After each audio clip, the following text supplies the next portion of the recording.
വാർത്തകളും നോട്ടിഫിക്കേഷനും ലഭിക്കാൻ ഉടൻ തന്നെ സബ്സ്ക്രൈബ് ചെയ്യുക. തൊട്ടപ്പുറത്തുള്ള ബെൽ ഐക്കണിൽ ക്ലിക്ക് ചെയ്തുകൊണ്ട് ഓൾ എന്നുള്ള ഓപ്ഷൻ തിരഞ്ഞെടുക്കുക. ഇന്ന് രാവിലെ മുതൽ സോഷ്യൽ മീഡിയയിൽ കത്തി നിൽക്കുന്ന ഒരു വിഷയമാണ് അമ്പിളിയുടെ അറസ്റ്റ്. അമ്പിളി ചെയ്തത് ശരിയല്ല എന്നും അമ്പിളി വളരെ മോശമായിട്ടുള്ള ഒരാളാണ് എന്നും അമ്പിളിയുടെ രീതി തന്നെ ശരിയല്ല എന്നും പറഞ്ഞ് ഒരു വിഭാഗം രംഗത്ത്. എന്നാൽ മറ്റൊരു ഭാഗത്ത് ഇതിലെ സത്യം ഇതല്ല എന്നുള്ളതും ഇപ്പോൾ മാധ്യമങ്ങളിലൂടെ പുറത്തു വരുന്ന വാർത്തകൾ ശരിയല്ല എന്നും പറഞ്ഞ് മറ്റു ചിലർ മറ്റൊരു ഭാഗത്ത്. എന്നാൽ ഇതിനിടയിൽ പോക്സോ എന്ന് പറയുന്ന ഗുരുതരമായിട്ടുള്ള കുറ്റകൃത്യത്തിനെ കൃത്യമായി മനസ്സിലാക്കിയ ആളുകൾ അമ്പിളിക്കെതിരെ രൂക്ഷമായിട്ടുള്ള വിമർശനങ്ങളുമായി രംഗത്ത് വരുന്നുമുണ്ട്. രാവിലെ മുതൽ ഞാൻ ഈ വാർത്ത കണ്ടുകൊണ്ടേയിരിക്കുകയാണ്. അപ്പോഴും ഞാൻ തീരുമാനിച്ചത് ഈ വിഷയത്തിൽ പ്രതികരിക്കേണ്ട എന്ന് തന്നെയാണ്. പക്ഷേ ഇടയ്ക്ക് വെച്ച് ഒരു ഓഡിയോ ക്ലിപ്പ് പുറത്തു വരുന്നു. അമ്പിളിയുമായി ബന്ധപ്പെട്ട ഒരു ഓഡിയോ ക്ലിപ്പാണ്. ആ ഓഡിയോ ക്ലിപ്പ് കേട്ടപ്പോൾ എനിക്ക് പ്രതികരിക്കണം എന്ന് തോന്നി. അതുകൊണ്ടാണ് ഇങ്ങനെ ഒരു വീഡിയോ ചെയ്യുന്നത്. പൊതുവെ ടിക്ടോക്കുമായി ബന്ധപ്പെട്ട വാർത്തകളിൽ ഞങ്ങൾ അത്ര വലിയ ശ്രദ്ധ കൊടുക്കാറില്ല. എന്നാലും ഇത്തരത്തിലുള്ള വാർത്തകൾ ചെയ്തിട്ടുണ്ട്. ഇന്ന് നിങ്ങൾക്ക് മുന്നിൽ രംഗത്ത് വരുന്നത് ഈ ഒരു വിഷയവുമായി ബന്ധപ്പെട്ട് ഇപ്പോൾ പുറത്തു വന്നുകൊണ്ടിരിക്കുന്ന ഓഡിയോ ക്ലിപ്പിനെ കുറിച്ച് പറയാനാണ്. അതായത് എനിക്ക് കേൾക്കാൻ വേണ്ടി പറ്റിയ ഒരു ഓഡിയോ ക്ലിപ്പ് എന്ന് പറയുന്നത് ഈ പെൺകുട്ടിയുമായിട്ട് അമ്പിളി പ്രണയത്തിലായിരുന്നു. ആ പ്രണയം വലിയ രീതിയിൽ ചർച്ചയാക്കപ്പെട്ട ഒരു പ്രണയം തന്നെയാണ്. സത്യാവസ്ഥ എന്താണ് എന്ന് വെച്ചു കഴിഞ്ഞാൽ അമ്പിളിക്ക് 19 വയസ്സേ ഉള്ളൂ, പെൺകുട്ടിക്ക് 17 വയസ്സേ ഉള്ളൂ.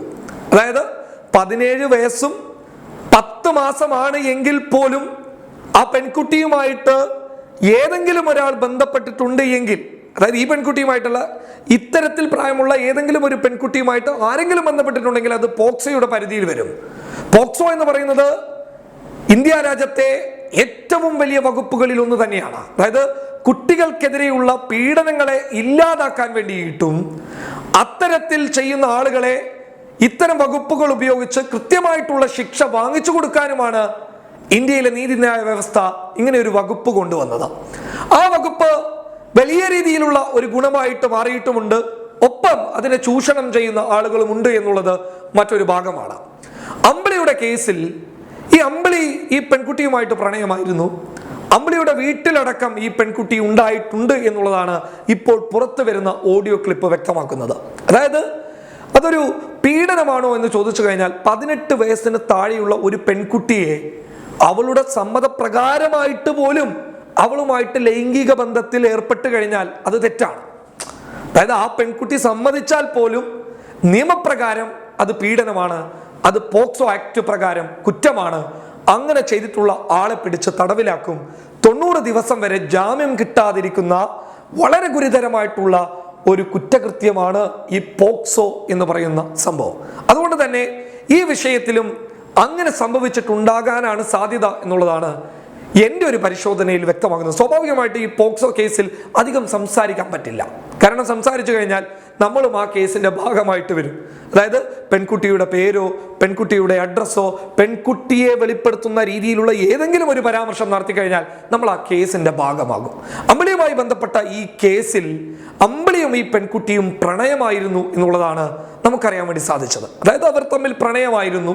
അതിനിടയിൽ സംഭവിച്ച ഒരു കാര്യമാണ് ഇത് എന്നുള്ളതാണ് ഞങ്ങൾക്കറിയാൻ വേണ്ടി സാധിച്ചത്. അത് ശരിയാണോ തെറ്റാണോ എന്നുള്ളത് അറിയില്ല. പക്ഷേ ഇതിൽ നമ്മൾ കാണേണ്ട ഒരു വലിയ വിഷയം എന്ന് പറയുന്നത് അമ്പിളി പീഡന കേസിൽ പ്രായപൂർത്തിയാകാത്ത ഒരു പെൺകുട്ടിയെ പീഡിപ്പിച്ചു എന്നുള്ള ഒരു വാർത്ത വരുമ്പോൾ സ്വാഭാവികമായിട്ടും നമ്മൾ കാണുന്ന കണ്ണെന്താണ്? ഒരു പെൺകുട്ടിയെ ബലമായി പിടിച്ചുകൊണ്ടുവരുന്നു, അവളെ കെട്ടിയിടുന്നു, അല്ലെങ്കിൽ അവൾ ഇത് തടയാൻ ശ്രമിക്കുന്നതിനിടയിൽ അവളെ കയറി അങ്ങ് പീഡിപ്പിക്കുന്നു, ഗുരുതരമായിട്ടുള്ള പെരുക്കുകൾ ഏൽക്കുന്നു എന്നുള്ളതൊക്കെയാണ് എങ്കിൽ അതല്ല ഈ വിഷയത്തിൽ നടന്നിരിക്കുന്നത് എന്നുള്ളതാണ് ഞങ്ങൾക്ക് പറയാനുള്ളത്. അതായത് ആ ഓഡിയോ ക്ലിപ്പിനെ അടിസ്ഥാനപ്പെടുത്തിയിട്ട് പറയാനുള്ളത്. അത് മാത്രമല്ല മറ്റുള്ളവർക്ക് മുന്നിൽ ഒരു കാര്യം വലിയ രീതിയിൽ അറിയിക്കുകയാണ്. അതായത് ഇതുമായി ബന്ധപ്പെട്ടിട്ട് ചില എന്റർടൈൻമെന്റ് ഗ്രൂപ്പുകളൊക്കെ ഒരു പെൺകുട്ടിയുടെ ചിത്രമടക്കം പുറത്തുവിടുന്നുണ്ട്. അത് തെറ്റാണ്. അത്തരത്തിലൊരു ചിത്രം പുറത്തു വന്നതായിട്ട് പോലീസിന് കണ്ടു കഴിഞ്ഞാൽ പോലീസ് നിങ്ങൾക്കെതിരെ കേസെടുക്കും. എന്റർടൈൻമെന്റ് ഡെസ്ക് കൈകാര്യം ചെയ്യുന്ന ചില യൂട്യൂബർമാരോട് എനിക്ക് പറയാനുള്ളത്, അറിഞ്ഞോ അറിയാതെയോ ആ പെൺകുട്ടിയുടെ ചിത്രങ്ങൾ പ്രചരിപ്പിക്കരുത്. നിങ്ങൾ അകത്തു പോകും. അതായത് ഇയാൾ എന്ത് കുറ്റത്തിനാണോ അകത്ത് പോയിട്ടുള്ളത്, അതായത് അമ്പിളി എന്തൊരു കുറ്റത്തിനാണോ അകത്തുള്ളത്, അതേ കുറ്റത്തിൽ നിങ്ങളും അകത്തു പോകും. അതുകൊണ്ട് ശ്രദ്ധിക്കുക. ഇതുമായി ബന്ധപ്പെട്ട വാർത്തകൾ പുറത്തുവിടുമ്പോൾ ആ പെൺകുട്ടിയുടെ പേര് പറയാതിരിക്കുക, മറ്റുള്ള കാര്യങ്ങളൊക്കെ ശ്രദ്ധിച്ച് കൈകാര്യം ചെയ്യുക എന്നുള്ളത് ഒരു ഉപദേശമായിട്ട് തന്നെ നിങ്ങൾ കാണണം. ഒപ്പം അമ്പിളി ചെയ്തത് പോക്സോ വകുപ്പ് പ്രകാരം വലിയൊരു കുറ്റകൃത്യം തന്നെയാണ്. അതൊരിക്കലും അംഗീകരിക്കാൻ സാധിക്കുന്ന കാര്യമല്ല. ഇന്ത്യൻ നിയമവ്യവസ്ഥയുടെ അടിസ്ഥാനത്തിൽ പറഞ്ഞു കഴിഞ്ഞാൽ അതുമായി ബന്ധപ്പെട്ട് അമ്പിളി ശിക്ഷിക്കപ്പെടേണ്ട ആള് തന്നെയാണ്. ഭാവിയിൽ ഇനി എന്ത് സംഭവിക്കും എന്ന് ചോദിച്ചു കഴിഞ്ഞാൽ ആ പെൺകുട്ടിയുടെയും കുടുംബത്തിൻ്റെയും അതുപോലെ തന്നെ ഇത് കൈകാര്യം ചെയ്യുന്ന ജഡ്ജിയുടെയും തീരുമാനങ്ങളെ അടിസ്ഥാനപ്പെടുത്തിയായിരിക്കും ഈ കേസ് മുന്നോട്ട് പോവുക. News desk public Kerala.